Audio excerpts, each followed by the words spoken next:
नमस्कार साथियों। आज पुनः अपनी पुरानी चर्चाओं को आगे बढ़ाते हुए एक नई चर्चा पे हम लोग मिल रहे हैं। आप सबका स्वागत है। आप सबको मालूम होगा, हमें एक एक देश के रहने वाले प्रत्येक नागरिक को यह मालूम होगा, 1947 में स्वतंत्रता प्राप्ति के बाद भारतीय संविधान को लागू किया गया। कहते हैं भारतीय संविधान विश्व का सबसे लंबा दस्तावेज है। संविधान सभा ने 26 नवंबर 1949 को अपनी बैठक में भारतीय संविधान को लागू करने का निर्णय लिया और इसकी प्रभावी तिथि बनाई 26 जनवरी 1950। आप सबको ज्ञात है, हम सबको मालूम है कि 26 जनवरी प्रत्येक वर्ष हम लोग गणतंत्र दिवस के रूप में मनाते हैं। इसी संविधान के माध्यम से शासन चलाने की 3 अंगों को निर्धारित किया गया: विधायिका, कार्यपालिका एवं न्यायपालिका। 73 वर्षों के उपरांत आज एक आत्मनिरीक्षण, आत्मावलोकन के लिए हम लोग विवश हैं, मजबूर हैं। क्या इन तीनों अंगों ने अपने अपने रोल्स को या अपनी अपनी कार्य निष्पादन करने की जो इनसे अपेक्षा रखी गई उसको बखूबी निभाया, या कहीं न कहीं इनमें कमी रह गई? आज देश की जो हालात हैं वो हमें इस पर सोचने को मजबूर कर रही हैं कि हम एक बार पुनर्मूल्यांकन करें कि हमारी विधायिका ने, हमारी कार्यपालिका ने और हमारी न्यायपालिका ने हमें किस मोड़ पर लाकर छोड़ा है। इन्होंने अपने रोल्स को सफलतापूर्वक निष्पादन किया या इन्होंने निराश किया, और यदि निराश किया तो किसने भारत को सर्वाधिक निराश किया? विधायिका ने, कार्यपालिका ने या न्यायपालिका ने? इसी चर्चा को ध्यान में रखते हुए आज हम एक समग्र विस्तार चर्चा की ओर अग्रसर हैं। कम से कम समय लगे, लेकिन आप सबको ये उद्देश्य परक लगे, इसकी पूरी चेष्टा करूंगा, कोशिश करूंगा। संविधान ने भारत गणराज्य को, हमारे भारतीय संविधान ने भारत गणराज्य को एक संप्रभु, समाजवादी, धर्मनिरपेक्ष, लोकतांत्रिक गणराज्य मानते हुए न्याय, स्वतंत्रता, समानता, बंधुत्व, एकता और अखंडता पर जोर दिया। लेकिन क्या यह आज हमारे व्यवहार में है, हमारे शासन के व्यवहार में है? जो ये 3 अंग हैं और इनकी 3 अंगों के साथ साथ जो और सहयोगी शासन की संस्थाएं हैं, क्या उनके व्यवहार में हैं या ये केवल कागज़ों पर हैं? यह हमारे और आपके लिए सोचने का विषय है।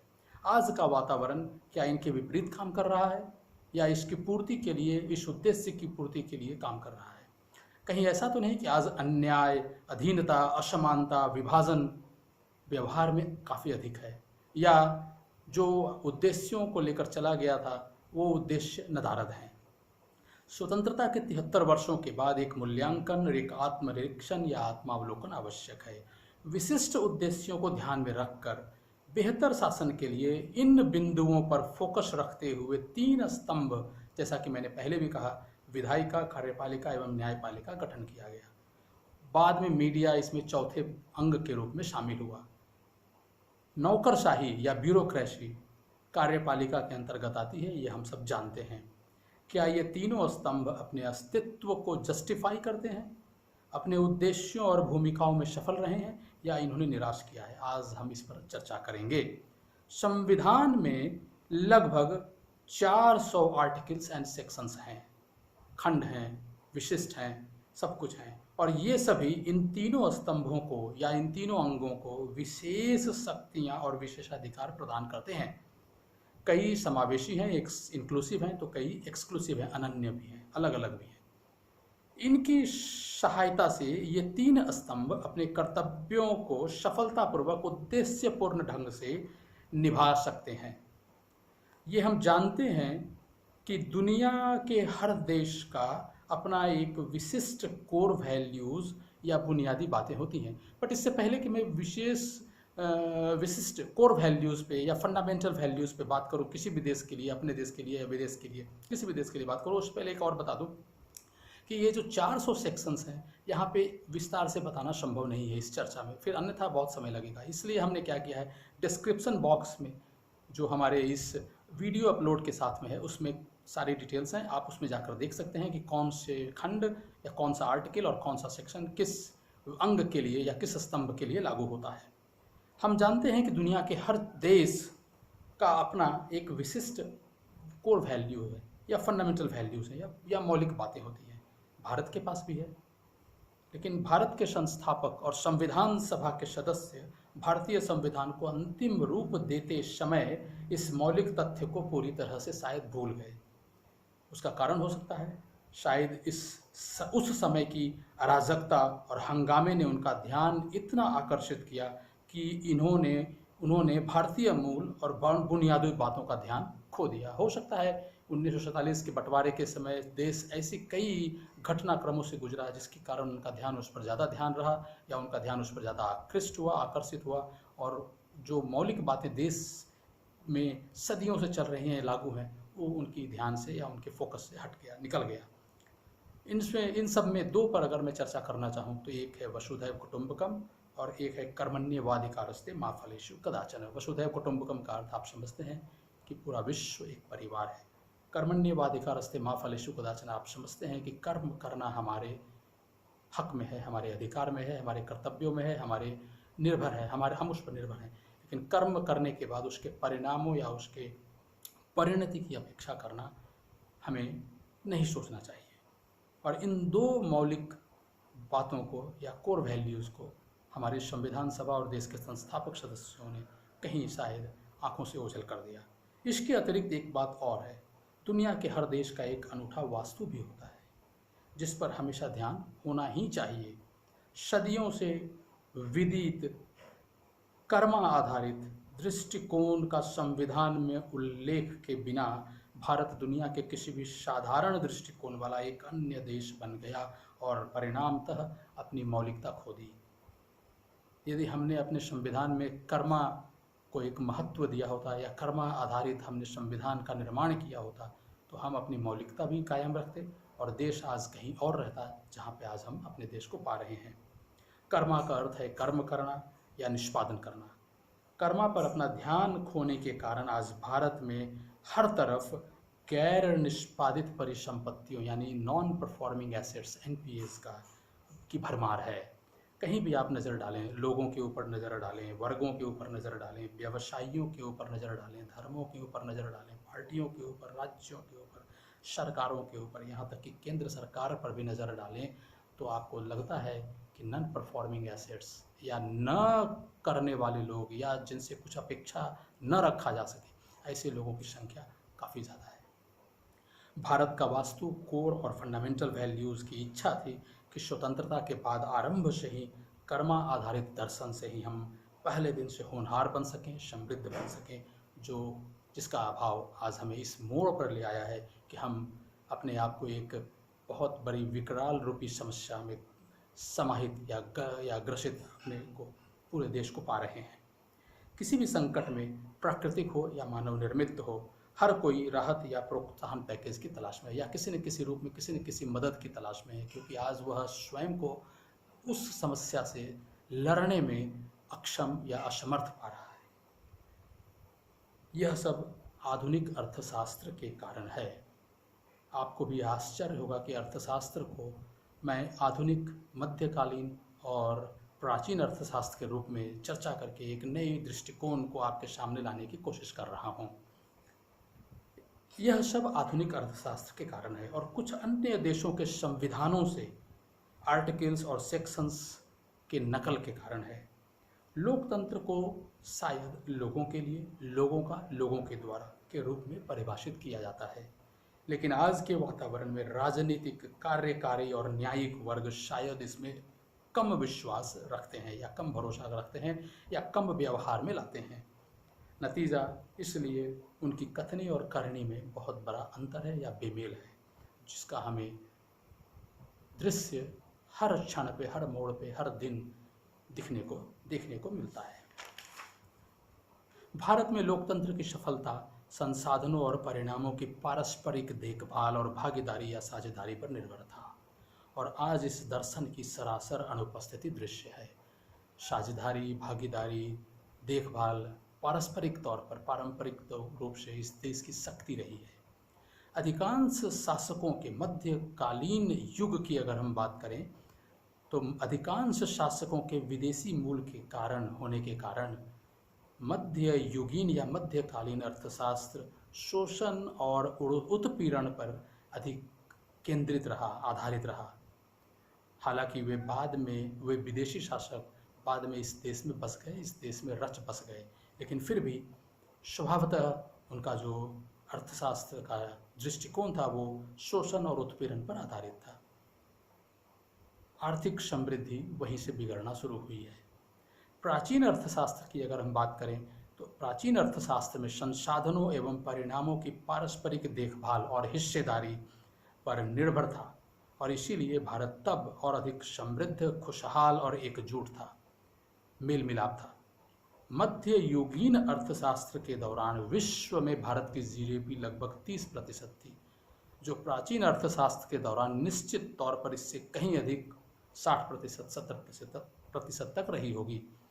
इसीलिए सभी विदेशी शासक या कोई भी विदेशी शासक और यात्री सुबह उसकी नींद टूटती हो या जब भी वो होश में आता हो तो किसी न किसी समय, किसी न किसी कीमत पर भारत हमेशा आने के लिए उत्सुक रहता था या बाध्य रहता था। भारत की कहानियाँ, आर्थिक समृद्धि की कहानियाँ उन तक इस रूप में पहुँचती होंगी कि उन्हें लगता होगा कि अपनी स्थिति से बेहतर भारत जाना बेहतर होगा, और इसीलिए हर एक शासक, प्रत्येक शासक या प्रत्येक यात्री का एक ही अगर लक्ष्य होता था तो किसी न किसी रूप में, किसी न किसी कीमत पर भारत पहुँचना।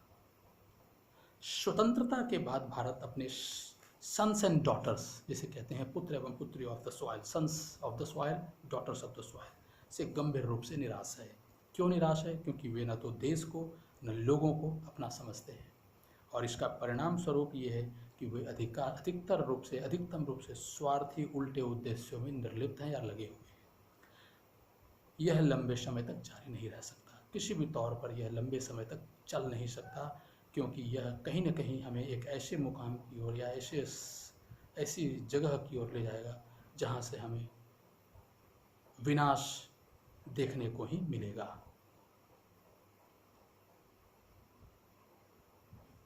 और यही कारण है कि हम वर्ष 2020 में पूरी तरह से नए नेताओं की तलाश करने में व्यस्त हैं। अपना पाठ्यक्रम या अपना कार्यविधि बदलने के लिए बाध्य हैं, मजबूर हैं, ताकि भविष्य में हम फिर से एक राष्ट्र के तौर पर, राष्ट्र के रूप में आशाजनक बन सकें, समृद्धि की राह को पकड़ सकें। विधायिका, कार्यपालिका, न्यायपालिका संबंधी विशिष्ट आर्टिकल्स और सेक्शंस की जानकारी प्राप्त करने के लिए आप डिस्क्रिप्शन बॉक्स को पढ़ सकते हैं। ऐसा मैंने पहले भी आपको कहा, पहले भी इसके बारे में आपको बताया। विधायिका, कार्यपालिका और न्यायपालिका के संबंध में व्याप्त नकारात्मक सार्वजनिक अवधारणा के कारणों को जानने की कोशिश करते हैं। कौन कौन से वो कारण हैं जिसके कारण सार्वजनिक अवधारणा जो है इन तीनों अंगों के प्रति या स्तंभों के प्रति क्यों आज एक नकारात्मक हो चुकी है। आपको यदि बात करूं तो विधायिका के लिए यानी लेजिस्लेचर के लिए poverty, illiteracy, health care systems, demonetisation, GST, women abuse, child mortality, communalism, economy, corruption, electoral abuse and electoral corruptions, hate speeches, corrupt and criminal practices of elected representatives, unemployment, bank NPAs, constitutional bodies dysfunction, ये कुछ ऐसे मुद्दे हैं।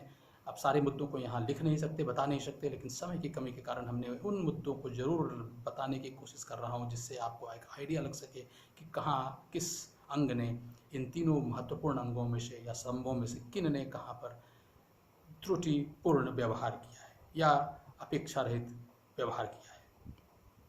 अगर हम executive की बात करें, कार्यपालिका की बात करें, तो दिल्ली रॉयट्स हैं, ट्रस्ट एंड ट्रांसपेरेंसी डेफिसिट है, माइग्रेंट वर्कर्स की इशू है जो पिछले 2 महीने से हम सब देख रहे हैं, कोरोना वायरस भी हम 2-2.5 महीने 3 महीने से देख रहे हैं, लॉकडाउन के रिस्ट्रिक्शंस को भी हम देख रहे हैं कैसे हैंडल किया जा रहा है, टैक्सेशन के इशूज़ भी देखिए, कुछ भी कभी भी बदल दिया जाता है, इन्फॉर्मेशन ब्लैकआउट है, फेक न्यूज़ है।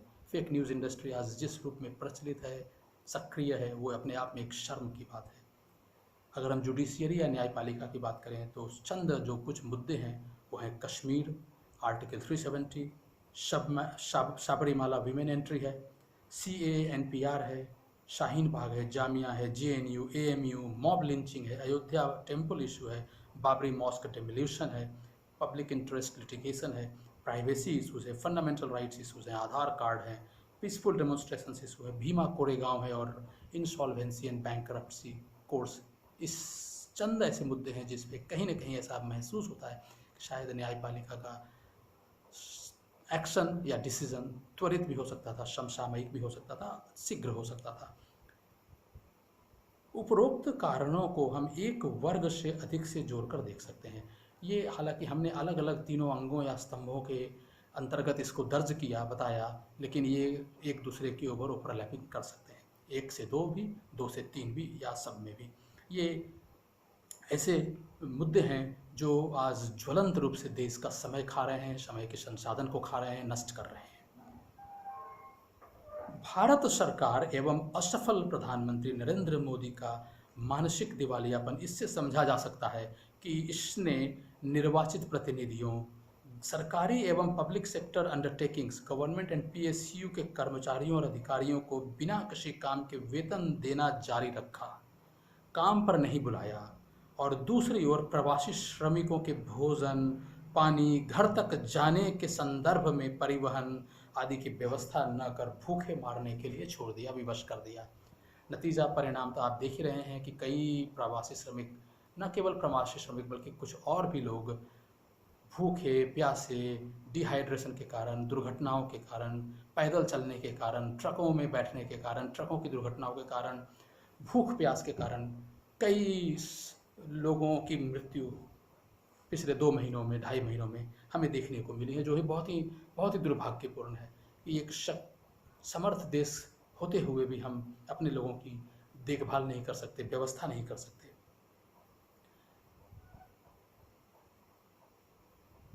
राज्य सरकारों को अगर हम देखें, 1-2 राज्य सरकारों को अगर हम छोड़ दें, तो शायद ऐसा महसूस होता है, ऐसा अनुभव होता है कि अधिकतर राज्य और यहाँ तक कि केंद्र सरकार भी किसी गंभीर समस्या या संकट के आने पर स्वयं को अक्षम या असमर्थ महसूस करती है।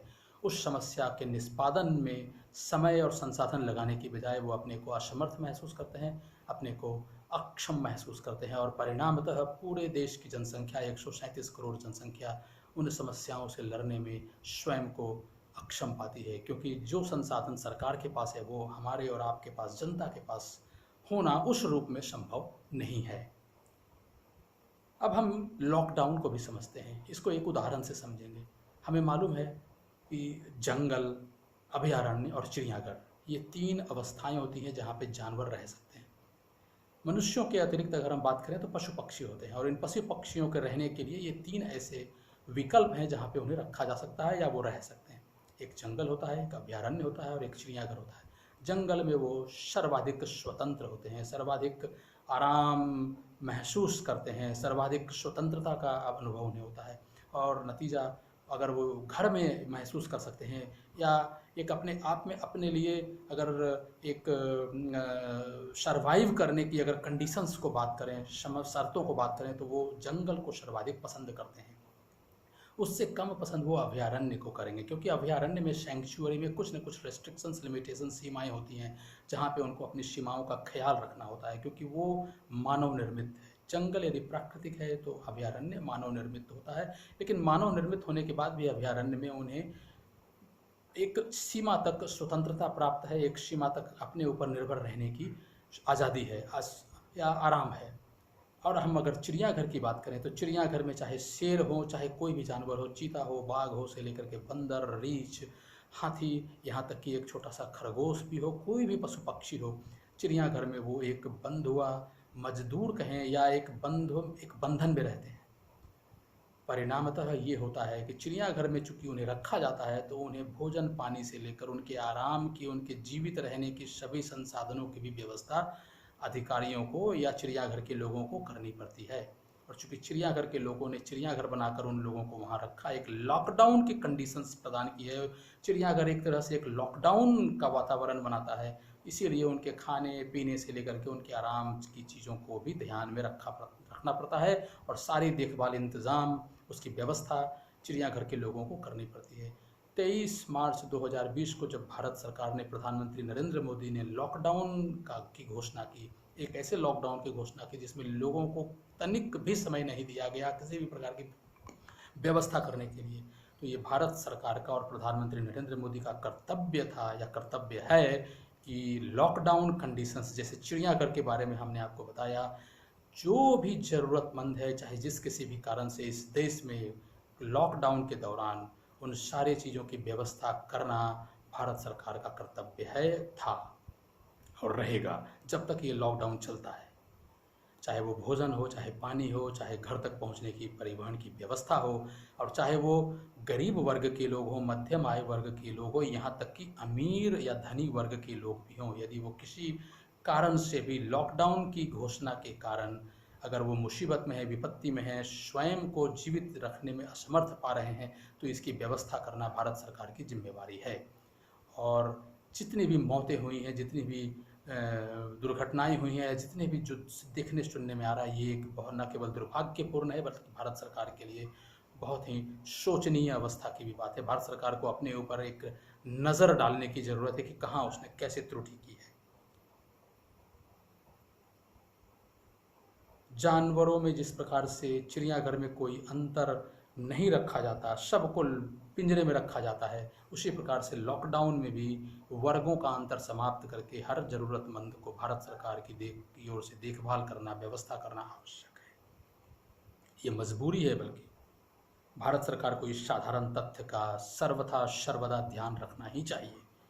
अब कोरोना की भी 5 माह की अवधि हो चुकी है लगभग देश में। कोरोना की 5 माह की अवधि के दौरान आईसीएमआर की सहायता से भारत सरकार को अब तक इतना तो एम्पावर होना ही चाहिए कि वो ये पता लगा सकते कि टेस्टिंग, परीक्षण, ट्रीटमेंट, उपचार, क्वारंटाइन, संगरोध एवं लॉकडाउन के संदर्भ में कौन से नियम या शर्तों को लागू किया जाए ताकि हमारे देश की 137 करोड़ लोगों का जीवन सुलभ हो सके, आसान हो सके, जीविकोपार्जन के लिए समर्थ बन सके, सफल बन सके। और यदि आज की अवस्था में भी अगर यह सक्षम नहीं है, यदि भारत सरकार इसको बताने में या इस प्रकार की किसी जानकारी को प्राप्त करने में अक्षम रही है या असमर्थ रही है, असफल रही है, तो ये भारत सरकार की कमजोरी रही है। भारत सरकार के कारण देश और भी विनाश की ओर अग्रसर है। 1950 से भारत में कांग्रेस ने, अगर हम बात करें तो लगभग 70 वर्ष होते हैं। 1950 से 2020 कांग्रेस ने लगभग 50 वर्ष, भाजपा ने लगभग 17 वर्ष और अन्य सहयोगी दलों ने लगभग 3 वर्ष शासन किया। यदि हम 21वीं सदी की बात करें 2000 से 2020, तो कांग्रेस लेड यूपीए ने 10 वर्ष और बीजेपी लेड एनडीए ने 10 वर्ष, यानी 10-10 वर्षों के लिए दोनों भाजपा और कांग्रेस ने शासन किया है। तो देश अगर आज ऐसे किसी मोड़ पे है या ऐसे किसी अवस्था में है जहां उसे दिशाहीन या भविष्य आगे एक डायरेक्शनलेस, क्लूलेस समझ में आ रहा है या दिख रहा है, तो ये दोनों कांग्रेस और भाजपा बराबरी तौर पर बराबर रूप से जिम्मेवार हैं और देश को इस अवस्था में लाने के लिए दोनों जिम्मेवार हैं। अराजक स्थिति हो, दयनीय स्थिति हो, जिस प्रकार से एक बदतर स्थिति पैदा हो रही है, अराजक स्थिति पैदा हो रही है, इसके लिए कांग्रेस और भाजपा दोनों जिम्मेवार हैं, बराबर रूप से जिम्मेवार हैं। चर्चा में लाए गए सभी रीजन्स या कारणों के संदर्भ में विधायिका, कार्यपालिका एवं न्यायपालिका के रोल्स पर विस्तृत चर्चा जगह एवं समय की कमी के कारण संभव नहीं है। हम नहीं कर पा रहे हैं, क्योंकि अगर यदि हम चर्चा करने लगे हैं, जितने हमने कारण बताए, रीजन्स बताए लेजिस्लेचर के लिए, एग्जीक्यूटिव के लिए और जुडिशियरी के लिए, विधायिका के लिए, कार्यपालिका के लिए और न्यायपालिका के लिए, अगर हम सब पे चर्चा करना शुरू करें तो समय और जगह दोनों की कमी महसूस की जाएगी और नतीजा चर्चा पूरी हो नहीं सकती। तो इसीलिए यह अभी संभव नहीं है, जिसे हम बाद में अवश्य करेंगे कि कहाँ पर विधायिका ने, कहाँ पर कार्यपालिका ने और कहाँ पर न्यायपालिका ने अपने रोल्स को बखूबी अंजाम नहीं दिया, अपने रोल्स को बखूबी नहीं निभाया, और जिसके कारण आज एक सार्वजनिक अवधारणा ऐसी जन्म ले रही है, ऐसी पैदा हो गई है कि जिसमें नकारात्मकता अधिक है, सकारात्मकता का अभाव है। भारत को कर्मा आधारित या कर्मा केंद्रित संप्रभु लोकतांत्रिक गणराज्य अवश्य होना चाहिए था। इसका अर्थ ये होता है कि अगर हम कर्मा आधारित होते या कर्मा केंद्रित होते, संप्रभु लोकतांत्रिक गणराज्य होते, तो प्रत्येक व्यक्ति, प्रत्येक परिवार, प्रत्येक अंग इस देश का कर्मा के दृष्टिकोण से गाइडेड होता, कर्मा के दृष्टिकोण से निर्धारित होता, और यह देश न केवल खुशहाल होता, न केवल प्रोग्रेसिव होता, न केवल विकासरत होता, बल्कि आज हम कहीं अधिक खुशहाल होते, कहीं अधिक कहीं अधिक व्यक्तिगत तौर पे भी और पारिवारिक तौर पर भी और सामाजिक तौर पे भी कहीं अधिक खुशहाल होते, कहीं अधिक संपन्न होते और विकासरत रहते। हर समस्या का समाधान संभव है जो आज हम दो चार हो रहे हैं, जो हमारे सामने है, जिससे हम फेस कर रहे हैं। कोई भी समस्या हो, कोरोना हो, डिमोनेटाइजेशन हो, जीएसटी हो, लॉकडाउन हो, भारतीय अर्थव्यवस्था हो, ये जो अराजक स्थिति पैदा हो रही है कानून व्यवस्था के तौर पे भी, ये जो अविकास की स्थिति पैदा हो रही है, हर समस्या का समाधान संभव है। आने वाले वीडियोज़ में हम इसकी चर्चा करेंगे, ऐसी हमारी उम्मीद है, ऐसा हम सोचते हैं, और आपके साथ एक बार पुनः मुखर रहेंगे इन सभी मुद्दों पे बात करने के लिए। साथियों, आपका भविष्य उज्ज्वल हो, हम सबका भविष्य उज्ज्वल हो। आप सबको समय देने के लिए धन्यवाद। आपका समय लिया बहुत बहुत धन्यवाद। Thank you friends.